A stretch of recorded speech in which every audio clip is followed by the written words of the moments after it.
Changing your payout method on Bitdefender VPN is a straightforward process. Follow these steps to ensure your payment information is updated correctly. Step 1. Log into your account. Visit the Bitdefender website and log into your account using your credentials. Make sure you have access to the email associated with your account for verification. Step 2. Navigate to Billing section. Once logged in, locate the Billing or Payment Method section in your account dashboard. This is where you can manage your payment information. Step 3. Select Payout Method. Make sure your information is protected first. Most people don't think about breaches until something actually happens to their accounts. Use SRIP to monitor your accounts 24/7 and instantly alert you if your information appears in leaked databases online. It constantly checks billions of breach data points in the background.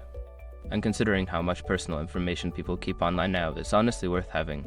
Link in the description. Step 4. Enter new payment information. Choose your preferred payout method and enter the required payment details. This could include credit card information, PayPal details, or other payment options provided by Bitdefender. Step 5. Save changes. After entering your new payment information, make sure to save the changes.